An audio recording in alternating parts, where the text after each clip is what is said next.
Hi friends, welcome to my channel. ಆಸೆ ಧಾರಾವಾಹಿ ಸಂಚಿಕೆಯಲ್ಲಿ ಏನಾಗ್ತಾ ಇದೆ ಅಂತ ಹೇಳಿ ತಿಳಿದುಕೊಳ್ಳೋಣ ಬನ್ನಿ. ಈ ಕಡೆ ಶಾಂತಿ ಇದ್ದವಳು ಹೇಳ್ತಾ ಇರ್ತಾಳೆ, ನಿನಗೆ ಮನೇಲಿ ಇರೋಕ್ಕೆ ಇಷ್ಟ ಇಲ್ಲ, ಅದಕ್ಕೆ ದೇವಸ್ಥಾನದಲ್ಲಿ ಇರಬೇಕು ಅಂತ ಹೇಳಿ ಈ ರೀತಿ ಎಲ್ಲ ಹೇಳ್ತಾ ಇದೆಯಲ್ವಾ ಅಂತ ಹೇಳಿದ್ದಕ್ಕೆ ಮೀನಾ, ನಿನಗೆ ಮನೇಲಿ ಕೆಲಸ ಮಾಡೋಕ್ಕೆ ಕಷ್ಟ ಕಣೆ, ಅದಕ್ಕೆ ಒಂದಿನ ಕೆಲಸ ಮಾಡದೇ ಇರೋಕ್ಕೆ ನಿನಗೆ ಬ್ರೇಕ್ ಬೇಕು ಅಂತ ಹೇಳಿ ಶಾಂತಿಯವರು ಬೈತಾ ಇರ್ತಾರೆ. ದೇವಸ್ಥಾನದಲ್ಲಿ ಇರ್ತೀನಿ ಅಂತ ಹೇಳ್ತಾ ಇದೆಯಲ್ಲ ಅಂದಿದ್ದಕ್ಕೆ ಈ ಕಡೆ ಮೀನಾ ಹೇಳ್ತಾಳೆ, ಇಲ್ಲ ಅತ್ತೆ, ದೇವಸ್ಥಾನ ಅಂತ ಎಲ್ಲ ಏನೂ ಬೇಡ, ಆದರೆ ಮನೆಯಲ್ಲೇ ಏನಾದರೂ ಮಾಡಿಸೋಣ ಅಂತ ಹೇಳಿ ಅಂದ್ಕೊತಾ ಇದ್ದೀನಿ ಅಂತ ಹೇಳಿ. ಮನೆಯಲ್ಲ ಏನು ಮಾಡಿಸ್ಬೇಕು ಅಂದ್ಕೊಂಡಿದ್ದೀನಿ ನೀನು ಅಂತ ಹೇಳಿದ್ದಕ್ಕೆ ಸತ್ಯನಾರಾಯಣ ಸ್ವಾಮಿ ಪೂಜೆ ಅಂತ ಹೇಳಿದ ತಕ್ಷಣ ಈ ಕಡೆ ಶಾಂತಿಯವರು ಸುಮ್ಮನೆ ಆಗ್ತಾರೆ.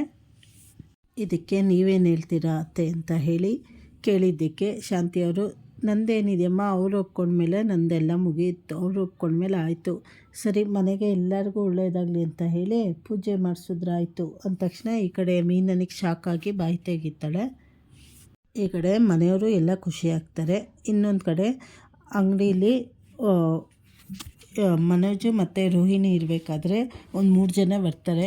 ನಾನೇನು ಮಾಡಿದೆ ಸರ್ ಅಂತ ಹೇಳಿ ಕೇಳಿದ್ದಕ್ಕೆ ಆ ಕಡೆ ಒಬ್ಬರು ಲಾಯರು, ಏನು ನಿಮಗೇನು ಗೊತ್ತಿಲ್ವಾ, ಈ ಹುಡುಗಿ ಮೈ ಮುಟ್ಟಿದ್ದೀರಾ ಅಂತ ಹೇಳಿದ ತಕ್ಷಣ ಈ ಕಡೆ ಮನೋಜ್ಗೆ ಶಾಕ್ ಆಗುತ್ತೆ. ನಾನು ಇವಳು ಮೈ ಮುಟ್ಟಿದ್ದೀನಿ, ಏನು ಸರ್ ನೀವು ಮಾತಾಡ್ತಾ ಇದ್ದೀರಾ ಅಂತ ಹೇಳಿ.